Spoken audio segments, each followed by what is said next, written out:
Nous démarrons avec le quotidien, le matinal. Ça, c'est pour Marcel, afin qu'il s'apprête. En attendant, je présente mes invités sur ce plateau. Il s'agit de Hugues Hector Zogo. Bonjour, bienvenue sur ce plateau.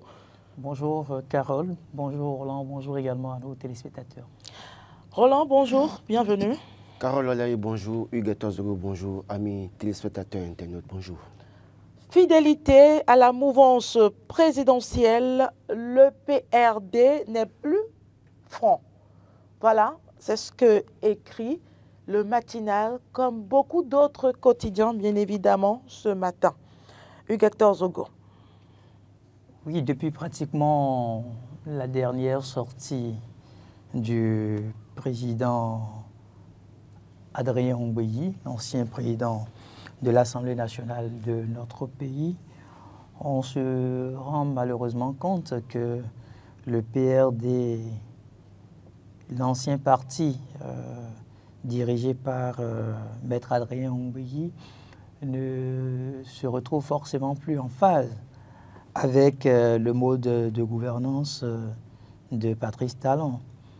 N'oublions pas, ce parti politique n'existe plus aujourd'hui sur le plan juridique et donc à suivre les dernières déclarations de Maître Adrien Ngouilly qui tient énormément à sauver ce parti inexistant sur le territoire national.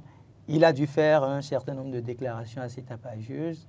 Aujourd'hui, tous les acteurs politiques essayent tant bien que mal de faire des observations par rapport à sa sortie. Et il y a eu un communiqué sorti même par le parti auquel il appartient désormais, c'est-à-dire l'Union progressiste, le Renouveau.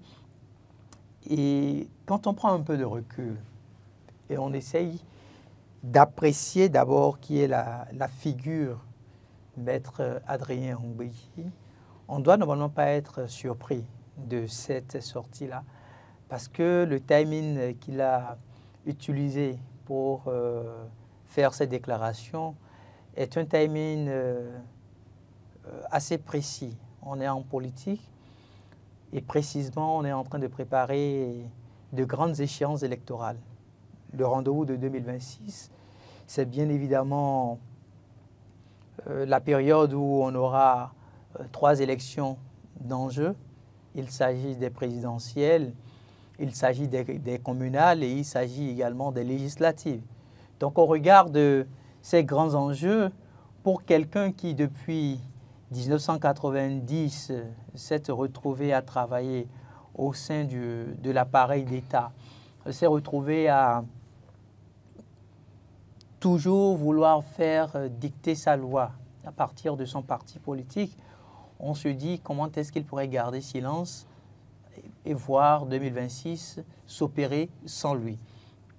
Quand vous parcourez également la façon dont Maître Adrien Ngouilly a gardé son silence au sein de l'Union progressiste, le Renouveau, et quand vous vous intéressez un peu à la déclaration qu'il a eu à faire à Porte-Novo, au stade, le jour où on devrait procéder donc à la présentation de cette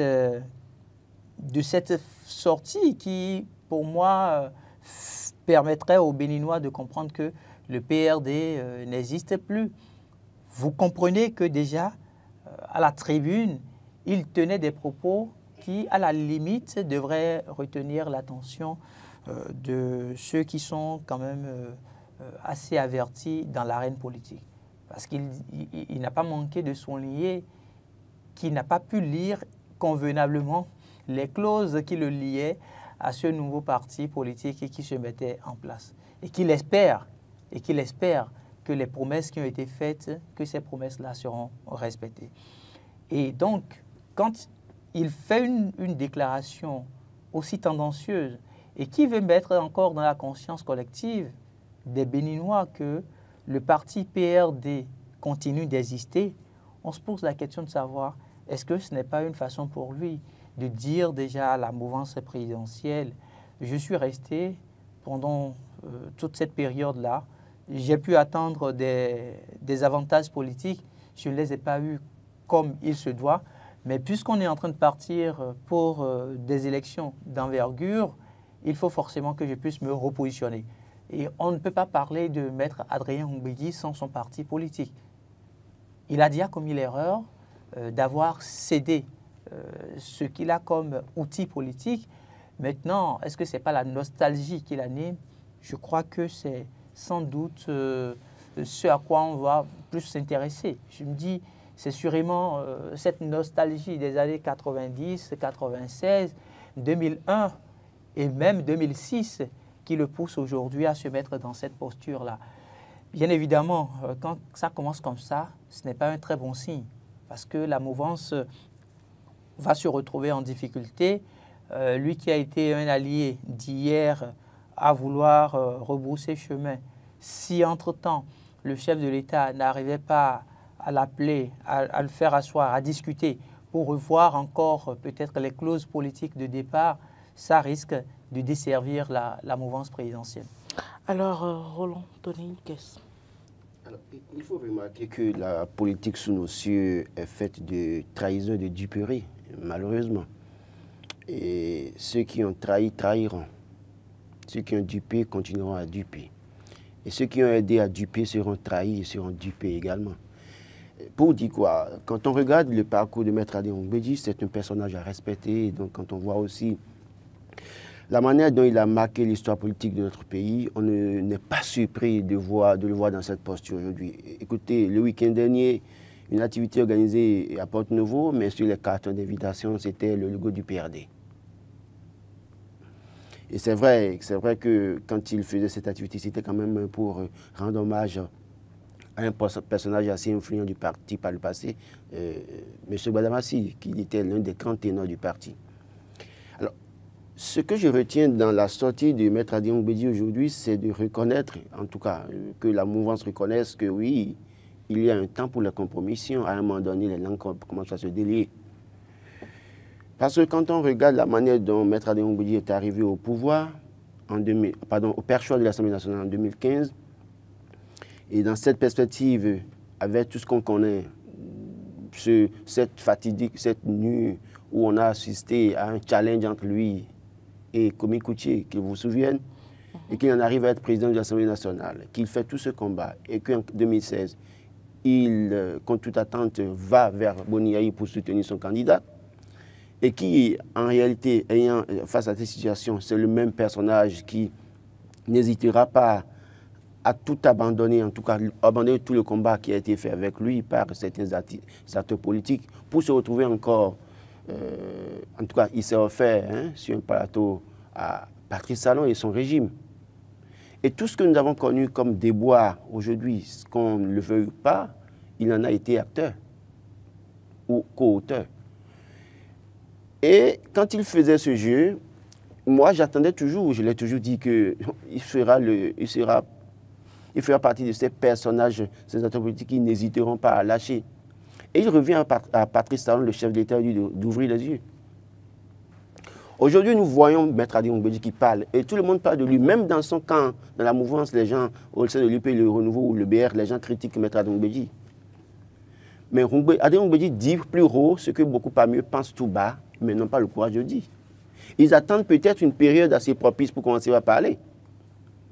Donc quand ça commence comme ça d'un personnage, Maître Adrien Humbegi, à qui il ne faut pas jeter quand même toutes les pierres, au-delà de ce qu'on peut le critiquer, parce que oui, il a contribué à ce que nous avons comme cette réforme, l'achat des partis politiques, où on parlait de 10% à l'époque, avec tout ce que nous avons connu, ou même l'honorable Alagbé l'interpellé à l'époque, Guy Mitokwe, l'honorable Guy Mitokwe à l'époque, l'interpellait également, mais il avait fait la sourde oreille. Il a fait l'expérience quand même des 10%. Il est allé cogner la tête avec son parti, qui quand même avait 30 ans d'existence, pour montrer combien les gens ont creusé eux-mêmes une fosse et ont été pris au piège. Mais on ne va pas lui en vouloir pour autant. C'est-à-dire aujourd'hui, il faut reconnaître que ça ne va pas. Ne pas reconnaître que ça ne va pas, c'est en réalité, préparer une surprise désagréable à un moment donné. Et le chef de l'État aujourd'hui est la seule personne aujourd'hui qui doit prendre les décisions qui s'imposent, les bonnes décisions, poser les bons actes. Quitte à ce que demain, même si les 16 acteurs politiques carriéristes, opportunistes qui sont autour de lui, qui se taisent et qui attendent peut-être dans mai ou juin pour commencer par le désavouer, soient surpris. Et Maître Adrien Ngouebedji a parlé de loi liberticide, j'en ai parlé lundi dernier, mais j'en parle encore ce matin pour dire, si véritablement le chef de l'État aujourd'hui se rend compte qu'il y a des choses sur ce terrain-là à refaire, la meilleure option, c'est de trouver les formules pour remettre ça en cause et de corriger avant de partir. Si on parle des gens détenus politiques, la mouvance vous diront, les éléments de la mouvance vous diront qu'il n'y a pas de détenus politiques. Sauf qu'il y a des gens qui sont en prison et on sait comment est-ce que ça s'est passé. Le chef est le seul à prendre les décisions qui s'imposent. Le chef a fait des efforts à la tête du Bénin, mais sur certains plans, il y a encore des problèmes pour les citoyens. Et il est le seul à prendre les décisions qui s'imposent pour aider les populations, pour que la même population en arrive à le célébrer. Le problème, c'est que, vous voyez, le jeu politique, les mêmes sont toujours dans certaines actions. C'est-à-dire, vous avez vu, j'ai rappelé le parcours de Maître Adrien Ngouebedji, opposant à Boni Yayi, mais qui s'est retrouvé être malheureusement soutien du candidat de Boni Yayi. Et donc, Maître Adrien Ngouebedji, qui a fait pratiquement 8 ans ou 9 ans avec la mouvance aujourd'hui, ne serait pas surpris de le voir demain avec les opposants pour combattre le même Patrice Talon. Et ne serait pas surpris de voir aussi des gens de la mouvance qui aujourd'hui sont prêts à attaquer tout le monde tous ceux qui ont des voix divergentes, en tout cas ceux qui sont prêts à vous attaquer quand vous dites que ce n'est pas bon, ne soyez pas surpris de voir les mêmes personnes aller se lier d'amitié avec les opposants pour combattre celui-là qu'ils ont pris le temps de défendre. Les exemples, on en a, hein. Je ne citerai pas Barthélémy Kassa, qui a promis, juré qu'il sera à gauche avec Boni Yayi quand il sera à gauche et quand il sera à droite, tout ça là. Mais aujourd'hui, il est où? Boni Yayi est à gauche, mais il est à la droite du père. Vous avez vu, on considère toutes les sorties de Gbadamassi par le passé.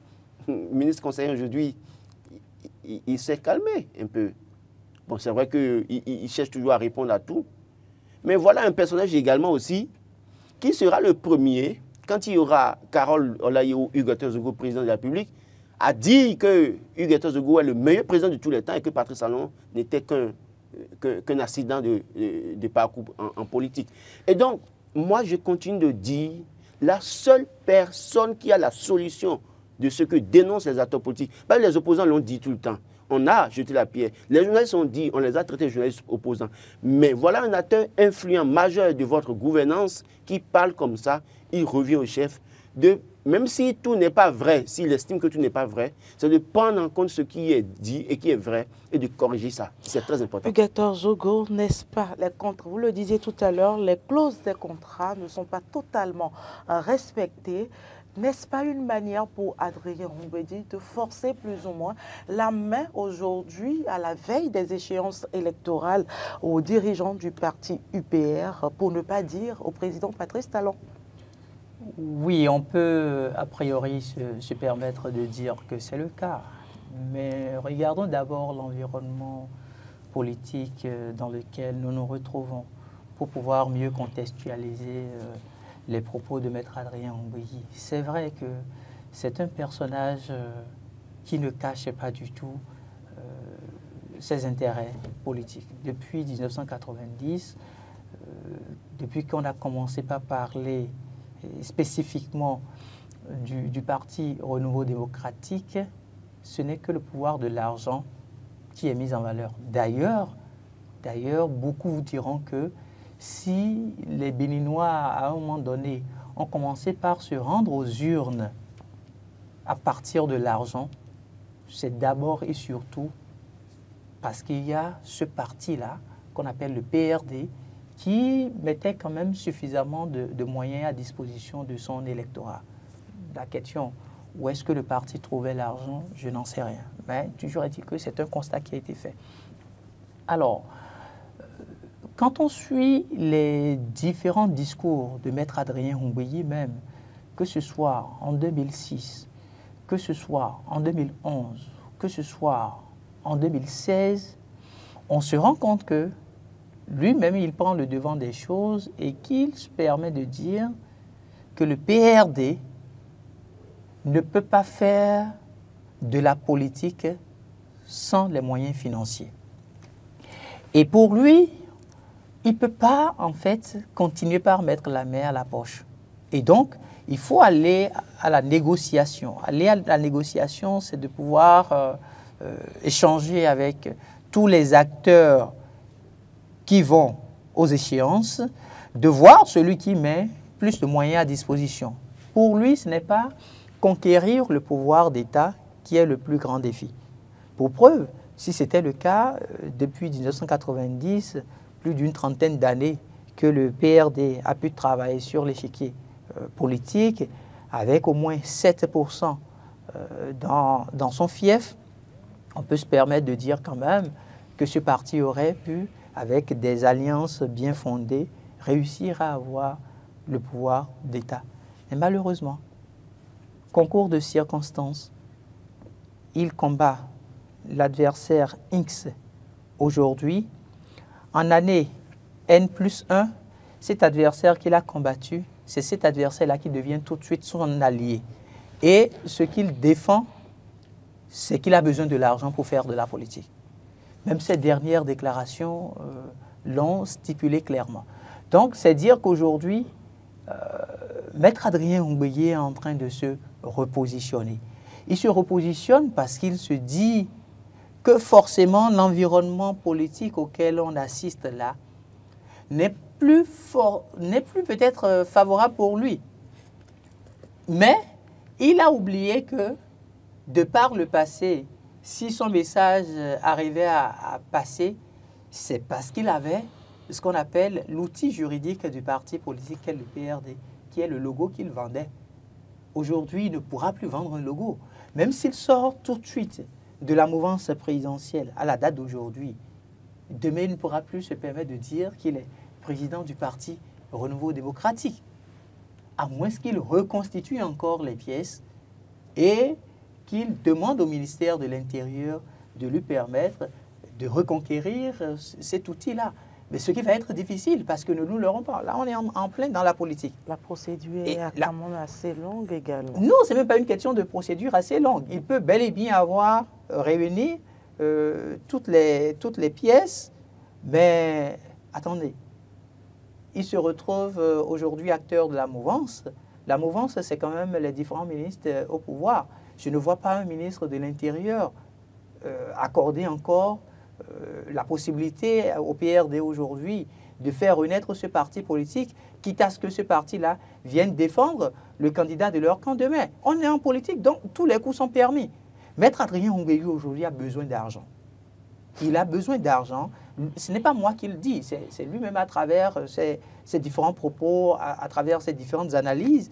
Quand vous suivez un peu comment est-ce qu'il a défendu son logo en sortant de l'Union fait la nation avec plusieurs grands partis politiques de par le passé dans notre pays, vous vous rendez compte qu'en réalité, il ne veut pas autre chose. Et quand vous regardez Pensez-vous qu'il peut aujourd'hui avoir gain de cause? Oui, il peut avoir gain de cause. Parce que Maître Adrien Ngweye, quoi qu'on dise, vous aviez vu sa sortie, ça continue de faire écho jusqu'à présent.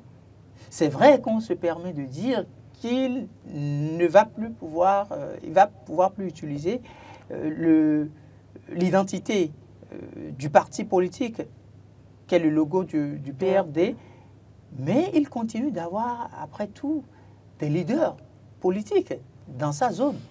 Et une démonstration a été également faite, même si c'était de façon symbolique et pour honorer le feu, comment il s'appelle, Gbadamosi, qui a été quand même un ténor de son parti politique. Maintenant, quel impact cette situation pourrait avoir sur le parti UPR aujourd'hui? Pour moi, c'est de l'épiphénomène. Il ne faut pas du tout s'y attarder. Et la raison, elle est toute simple. Le militant dont on est en train de parler n'est pas un militant de l'Union progressiste, le renouveau. Il ne faudrait pas que les gens fassent de l'amalgame parce qu'on se retrouve dans un timing politique. Non, ce n'est pas un militant de l'Union progressiste, le renouveau. C'est un militant, c'est un ancien militant PRD. c'est vrai, le parti n'existait plus. Mais si le parti n'existait plus, ça ne voudrait pas dire non plus que le parti n'a pas connu un parcours. Le parti a connu un parcours. La preuve, vous n'aviez pas vu sur la photo qui passe sur les plateformes numériques, vous n'avez pas remarqué que le PRD, à travers la personnalité de Maître Adrien Ngouilly, a pu faire un affront à l'Union progressiste Le Renouveau en retirant le logo de l'Union progressiste Le Renouveau. Au niveau du siège, il y a bel et bien le logo de l'Union progressiste Le Renouveau. Et puis c'est juste à côté qu'on se retrouve avec l'affiche où il y a la photo du défunt qu'on veut honorer, mais avec le logo du PRD dans l'angle en haut. Ça, c'est un hommage qui est rendu à un ancien militant du parti. On ne peut pas refuser ça, par exemple, à Maître Adrien Ngouilly ou aux anciens camarades de l'Union du PRD. C'est comme si même ils ne se retrouvaient pas aujourd'hui au sein de l'Union progressiste Le Renouveau, que le PRD n'existe même plus, et qu'un jour, ils prennent la décision d'honorer la mémoire d'un camarade et qu'ils fassent, je vais dire, des posters qu'ils publient. Il n'y a pas de matière politique à pouvoir... C'est vrai que c'est un coup de communication politique, c'est pour dire d'une manière ou d'une autre, on a la possibilité de s'extirper de l'Union progressiste de Renouveau, mais Maître Adrien Ngouilly le sait. Il ne peut pas jouer à ça avec Patrice Talon. Roland Tonéi, est-ce la même question pour vous, pour boucler le sujet? Oui, moi je crois que... Est-ce que ce n'est pas une manière, je résume rapidement, pour Maître Adrien Ngouilly de forcer la main au président Patrice Talon? L'un dans l'autre, nous sommes sur le terrain politique, on connaît les personnages dont on parle. Et il n'est pas le seul. Tous les acteurs politiques, on les connaît. Ils ont cette méthode de vouloir forcer chaque fois la main à celui qui est au pouvoir pour avoir aussi leur part du gâteau. Écoutez, quand on évoque le sujet et qu'on dise que Maître Ngouilly a besoin d'argent, il sait que quelqu'un donne l'argent. Si Carole Laye, vous savez que je dois chaque fois vous faire des cadeaux, vous donner de l'argent, hein, et que vous savez très bien qu'en faisant un peu de chantage, je peux vous donner de l'argent pour vous calmer parce que je veux atteindre un résultat. Maître Adrien Ngouilly sait ce qui donne l'argent. Et donc s'il a besoin d'argent, vraiment, véritablement aujourd'hui, c'est parce qu'il sait que quelqu'un donne l'argent. Et ce quelqu'un qui donne l'argent, à Rouen-Blanc l'a cité. Dans la prestige de 2015, ils sont allés chercher 300 millions. Donc ce n'est pas moi qui le dis. Donc, le personnage sait très bien ce qu'il fait. Soit la mouvance va reconsidérer la posture de Maître Adrien Ngouilly et composer avec lui à tout prix, ou la mouvance s'entête, et puis ça peut suivre ce qui va suivre. C'est-à-dire que quoi? Au-delà de tout, le PRD reste un mythe dans la ville de Porto-Novo, hein. Que Ngouilly sorte ou pas, parce qu'on a vu les dernières élections, au-delà de tout, même s'il n'a pas réussi à avoir les 10%, on a vu le score obtenu par son parti dans cette ville du Bénin. Et donc, qu'on le veuille ou non, à Porto-Novo, il a toujours son mot à dire. Et dès lors que dans un processus électoral, vous avez quand même le PRD avec vous, et que vous pouvez compter sur les quelques militants, même si tous les militants ne votent pas pour la mouvance, c'est quand même un plus, parce que 2 électeurs que vous avez de plus que ce que vous avez, c'est déjà important. Donc, oui, aujourd'hui, il va tenter de forcer la main. Il forcera la main à la mouvance, il forcera la main à Patrice Talon également. Et pensez-vous qu'aujourd'hui, le président Patrice Talon peut céder? Nous sommes dans un processus électoral qui a commencé déjà jusqu'en 2026. Et dans ce processus, il vaut mieux, je crois que je répéterai l'ancien maire de la commune d'Abomey-Calavi, Patrice Oussou-Guédé, qui dit en politique, il n'y a pas de soustraction. C'est addition et multiplication. Si vous faites division et soustraction en politique, vous payez cash. Et donc, Patrice Talon connaît très bien cette formule-là. Il n'osera pas vouloir faire en tout cas de la soustraction ou de la division. Il a tout intérêt à travailler aujourd'hui, à faire de l'addition avec le PRD et à faire de la multiplication. Autrement, son dauphin peut avoir des difficultés, notamment dans la ville de Porto. Parce que quand l'UP, le renouveau, l'UP, à l'époque, l'UP, l'Union progressiste, allait aux élections communales de 2020 à Porto-Novo, vous avez vu le résultat de l'UP. Allez comparer les chiffres. allez voir les élections de 2019, allez comparer les chiffres, quand le PRD n'a pas été aux élections. Donc, et quand on a vu le PRD dans la danse, on a vu ce que ça a commencé par apporter. Donc, je crois que dans le cas d'espèce, il va faire son jeu. Patrice Talon pourra-t-il tenir dur et ferme comme il en a l'habitude et dire, bon écoutez, on s'en fout de vous PRD, allez faire ce que vous voulez, ou bien il va capituler, ou bien chercher à négocier avec Adrien Ngouilly. Mais je crois que ce sera l'actif du chef de l'État de chercher à négocier. Maintenant, aujourd'hui, quel serait l'impact des comportements ou des agissements du président de l'Est-Parti PRD? Non, l'impact, c'est que déjà, dans la tête des militants de base PRD qui sont devenus UP Le Renouveau par la suite, c'est qu'on peut assister à une certaine transformation de l'écosystème politique dans la ville de Porto-Novo, et notamment les quelques militants qui sont dans d'autres villes du Bénin. La première rencontre qui fait polémique aujourd'hui, c'est la rencontre avec les militants PRD à la base. Et au cours de cette rencontre, on a vu le discours, c'est ce discours qui nous amène chaque fois à parler de lui maintenant. Tout à fait. Les invitations éditées, même si c'est pour célébrer Gbadamassi qu'on met la photo et le logo, sur les invitations, quand même, on a vu En fait, il y a une suite de ce qui a été fait. Et tout est préparé, apparemment. Bon, on a l'impression que tout est préparé. Parce qu'il a rencontré les membres du PRD à la base, alors que dans Porto-Novo, maintenant, il y a des militants UP Le Renouveau, plus militants PRD. Ça aurait été une réunion avec les militants UP Le Renouveau, et puis après, il rencontre des gens, ces militants de base PRD, sans pour autant faire sortir de telles déclarations ou communiquer autour. Donc, on a l'impression que Maître Adrien Ngouilly a préparé ces sorties-là, ces différentes activités. Et quand on voit le logo réapparaître, même si c'est pour célébrer quelqu'un qui était un membre influent et que c'est juste pour démarquer qu'il n'était pas membre militant UP Le Renouveau, qu'on le fait, on aurait pu le faire autrement.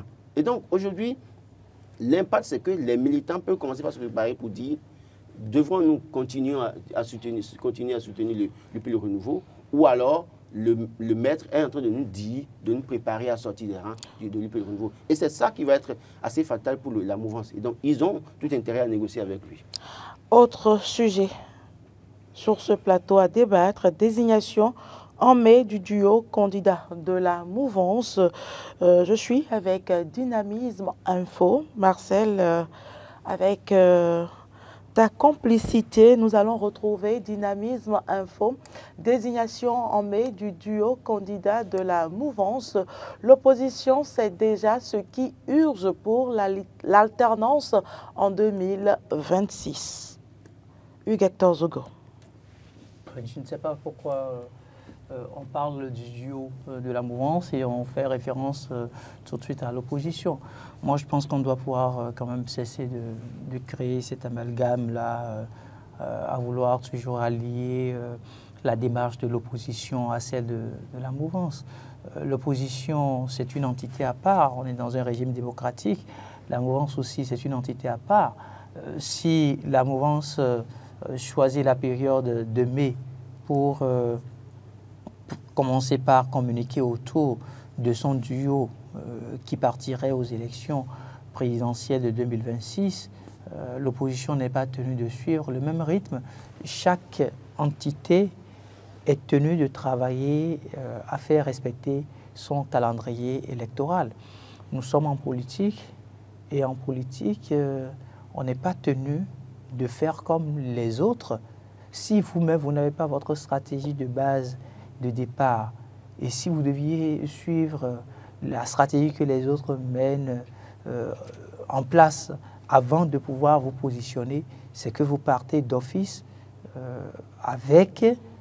c'est les discussions qui sont lancées. Ils parlent juste des propositions qui seront faites lors d'une rencontre pour analyser et présenter l'importance ou les avantages que pourrait avoir tel ou tel candidat.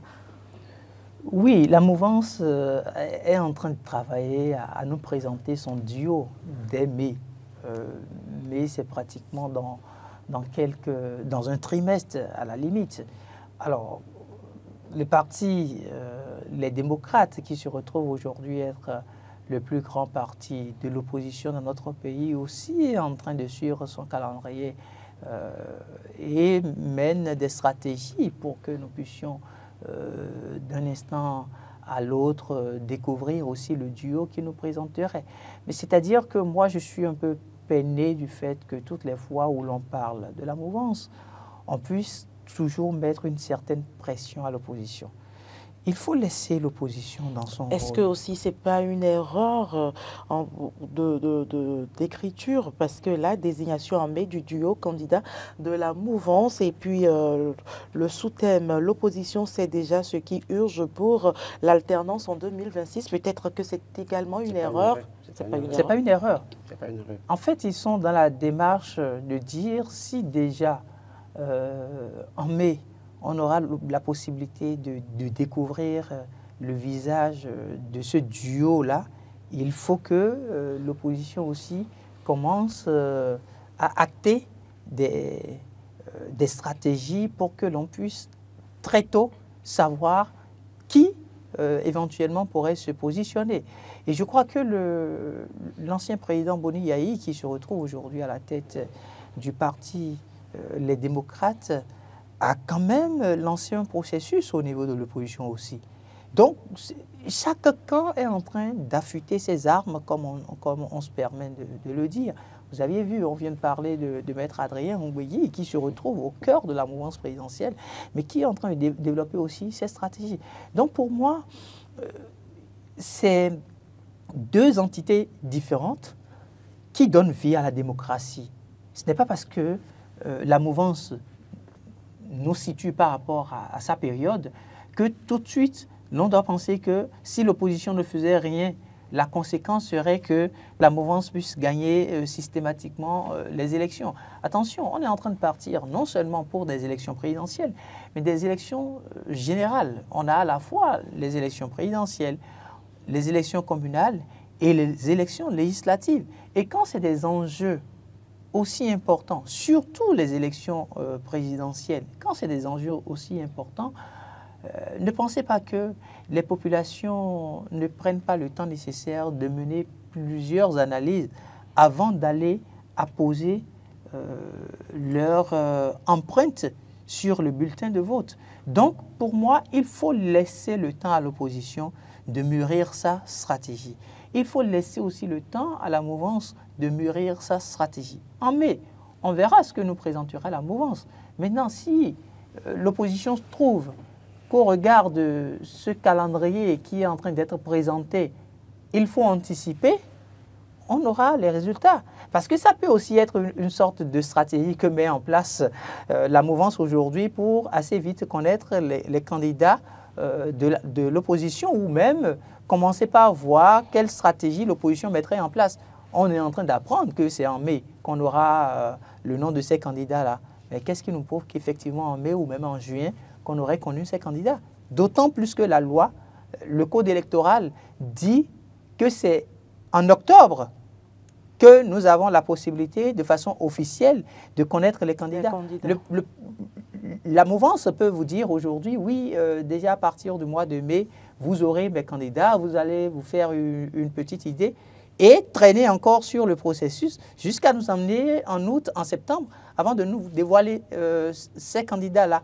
Et donc, l'opposition, si elle ne reste pas assez figée sur sa stratégie de départ et elle doit surfer sur le calendrier que met en place la mouvance, elle risque de se brûler les doigts. Roland, tu as une question?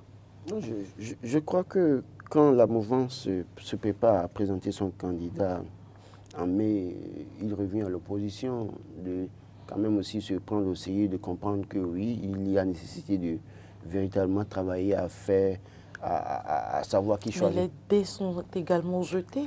Oui, l'un dans l'autre, toute action de la mouvance devra interpeller ou appeler réaction de l'opposition également. Et toute action de l'opposition devra appeler réaction de la mouvance. Donc l'un dans l'autre, on ne peut pas dissocier l'opposition et la mouvance. Ils sont, en tout cas, elles animent la vie politique. Et du moment où elles animent la vie politique, il est normal que les autres suivent de près, comme du lait sur le feu, ce que font les autres et les uns. Et dans cette perspective, je pense que le Dynamisme Info n'a certainement pas tort d'écrire que oui, l'opposition sait déjà ce qui urge pour l'alternance en 2026. Et ça, en fait, c'est une manière de leur dire, écoutez, vous devez quand même vous réveiller de votre sommeil et savoir quoi faire pour faire face à la machine qui gagne depuis 2019. Parce que toutes les élections de 2019 ont été gagnées par cette machine. Qu'est-ce qu'il faut faire maintenant pour qu'il y ait véritablement alternance à la tête au sommet de l'État? Il leur revient de trouver les meilleures actions à mener, les bons discours à avoir face aux populations,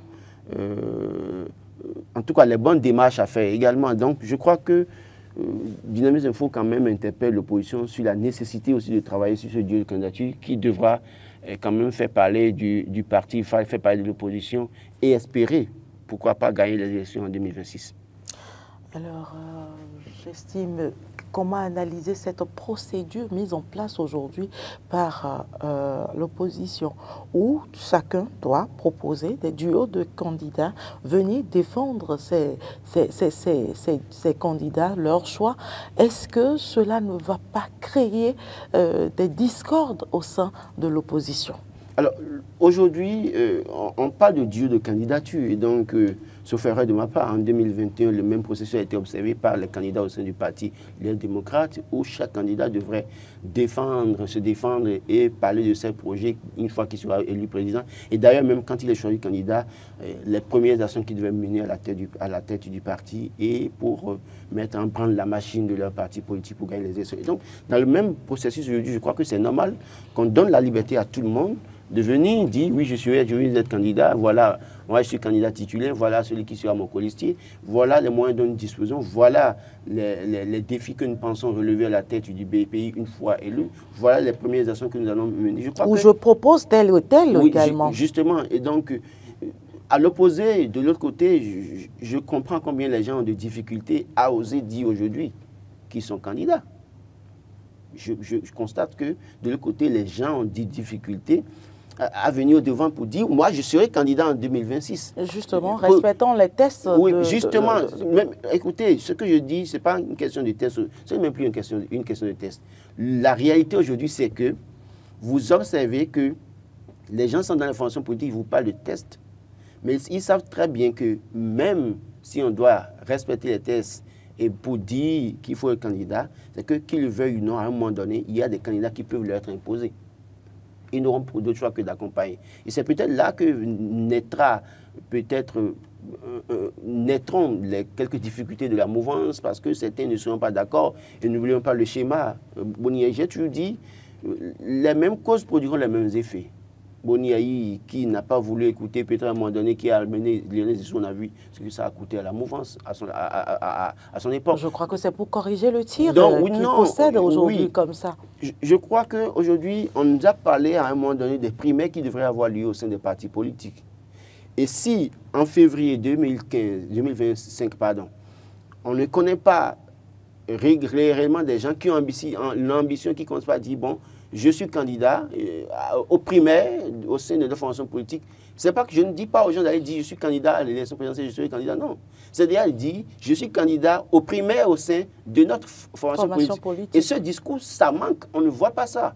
Les gens, on comprend clairement que les gens ont peur d'exprimer, de s'exprimer, de le dire parce que craignant peut-être en griffe les représailles. Et c'est à ce niveau que c'est pour moi déjà une preuve de démocratie au sein du parti les démocrates que de dire aux gens, oui, venez, dites si vous pouvez être candidat ou pas. Et il va falloir qu'au niveau de la mouvance, qu'on observe aussi cela, que les gens n'aient pas de crainte à dire, je veux être candidat au primaire déjà.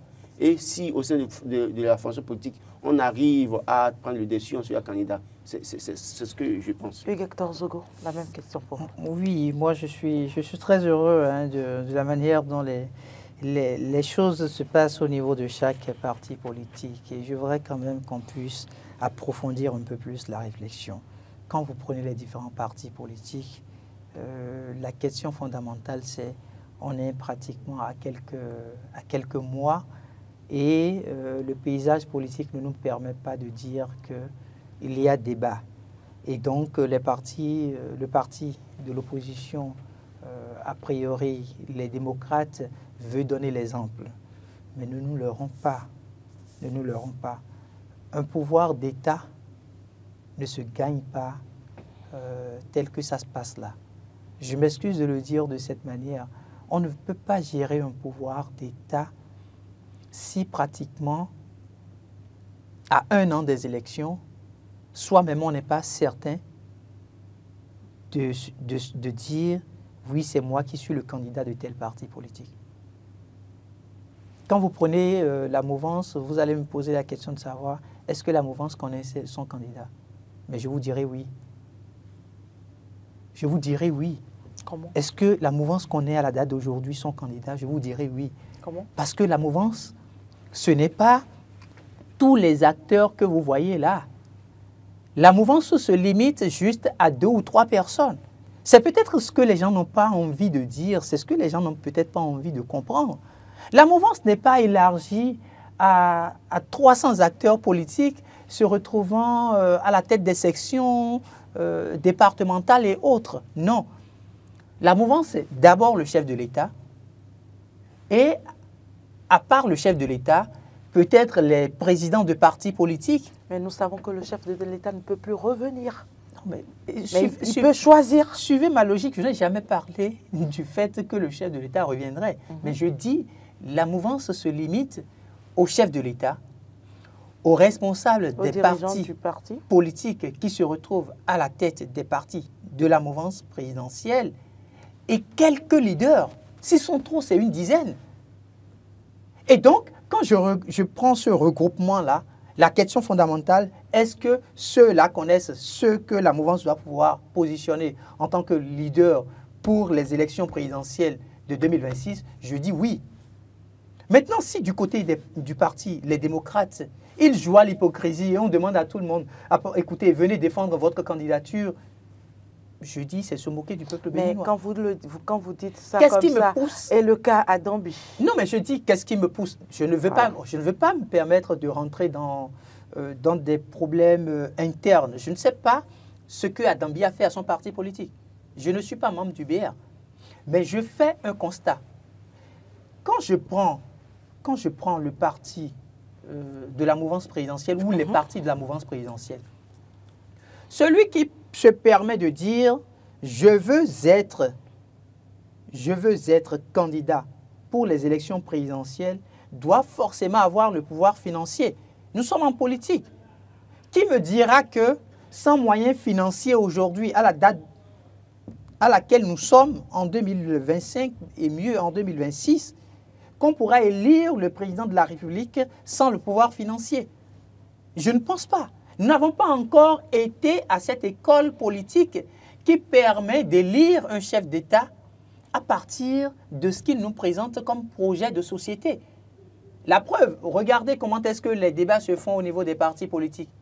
Le partisan ne sait même pas ce qu'on appelle le militantisme. Il n'a même pas la possibilité de payer lui-même son droit de membre. Il ne paye pas ce qu'il doit remettre au parti politique, ne serait-ce qu'à la fin de chaque mois. C'est celui-là qui va se lever pour dire demain, je veux être candidat à la tête, pour prendre part peut-être, je vais dire, aux primaires et aspirer à être président de la République du Bénin. Non. Et donc, pour moi, le vrai débat, ça se limite au niveau des leaders. J'ai fait allusion au pouvoir financier. Pourquoi? Simplement parce que la personne qui se permet de dire « moi, je veux être candidat pour les élections présidentielles », cette personne-là doit pouvoir être une personne vertueuse. Si cette personne, de par le passé, a acquis sa fortune sur fond de tout ce que nous savons, soyez certains, les coups politiques se donnent.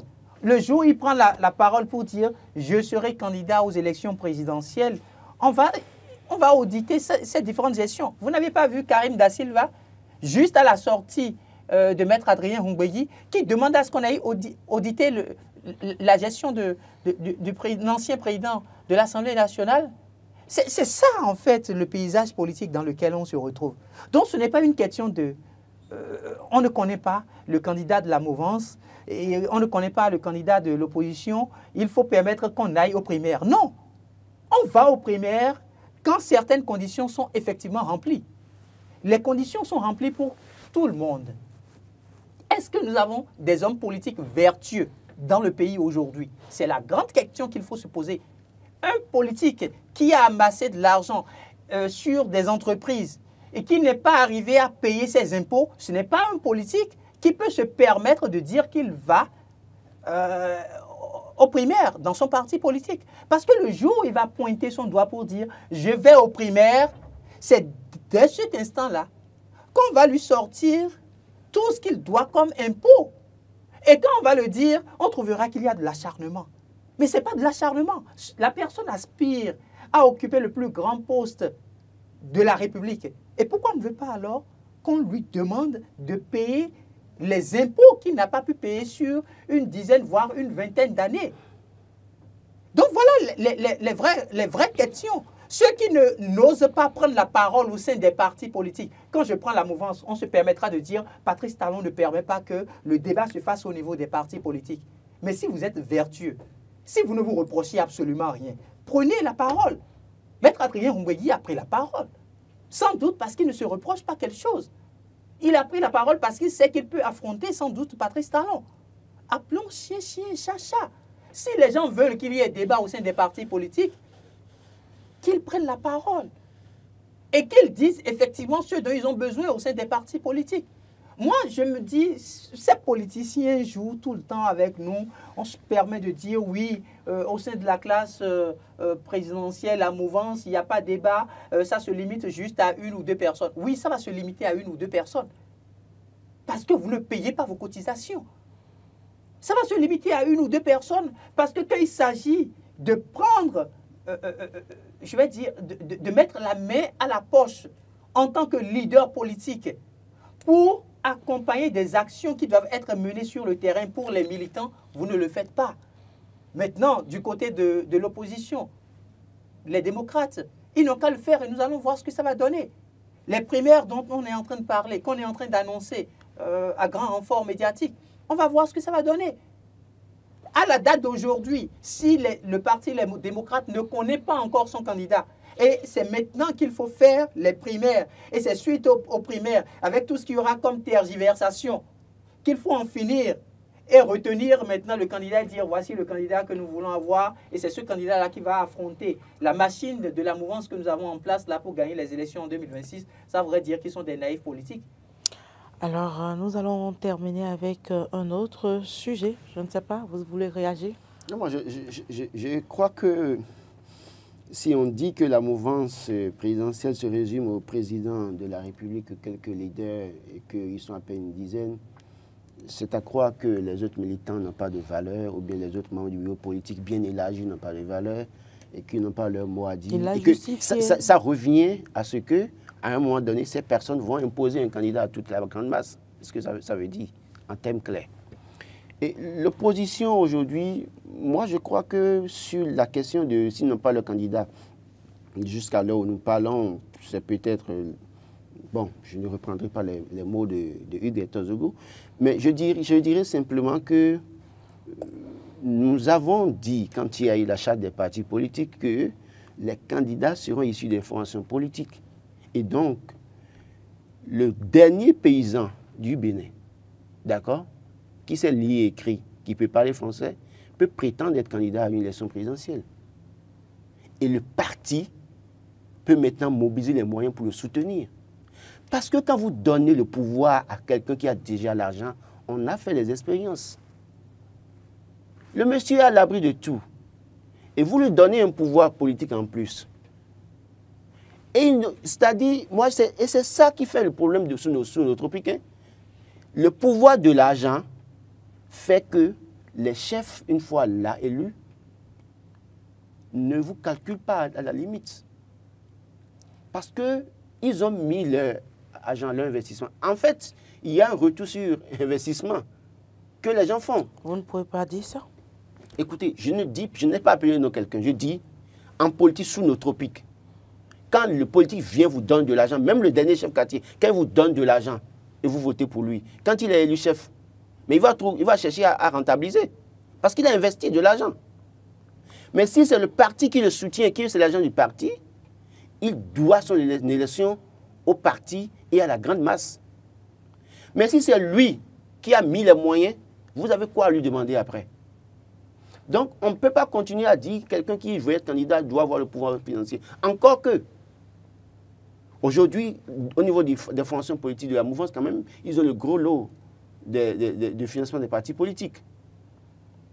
Et dans tout le lot, parfois, c'est des mécènes, c'est les gens qui cotisent. Quand vous allez dans d'autres pays, c'est les gens qui cotisent pour soutenir le candidat. Et le candidat n'a d'autre choix que de faire la volonté de la masse, plutôt que de faire sa volonté. Donc, je pense qu'à ce niveau, il va falloir que nous puissions aussi travailler à corriger ça dans cette réalité dans notre pays et dans les pays, certains pays d'Afrique, où on veut donner le pouvoir à quelqu'un qui a déjà le pouvoir financier. Et là, quand il a le pouvoir, il peut s'en servir comme il veut. Alors que si on donne le pouvoir à quelqu'un qu'on a accompagné, que tout le monde a accompagné, que le peuple a accompagné et que les gens mobilisent les fonds à soutenir, je crois qu'à un moment donné, quand il est élu, il doit pouvoir faire attention et respecter les peuples. Merci Roland Toneikes, merci à Hugues Hector Zogo. Le temps ne pourra plus nous permettre d'aborder le dernier sujet retenu. Il s'agissait de l'installation du DGPR, du nouveau directeur général de la police républicaine. On peut lui chanter quand même, souhaiter quand même bonne chance, qu'il travaille véritablement pour la sécurité des Béninoises et des Béninois.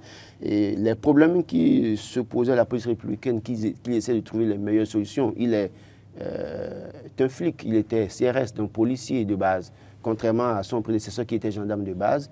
Et les problèmes que les flics, les policiers avaient connus par le passé, c'est tellement qu'il va venir quand même jouer l'équilibre. Il ne faut pas que, moi ce que je souhaite, c'est que les policiers se plaignent de ce que Soumaïla Yaya est gendarme et que finalement il faisait la part belle aux gendarmes. Il ne faut pas que lui, en venant maintenant, qu'il fasse la part belle aux policiers de base et qu'il soit équilibriste en réalité, qu'il donne la même chance à tous les policiers républicains, qu'ils soient policiers par le passé ou gendarmes par le passé, c'est des Béninois et des Béninoises qui servent dans cette unité de sécurité du Bénin. Il va falloir qu'ils soient juste dans tout ce qu'il va faire. Je crois que Dieu va l'aider. S'il est juste, Dieu va l'accompagner toujours à être célébré à la fin quand il ne sera plus là.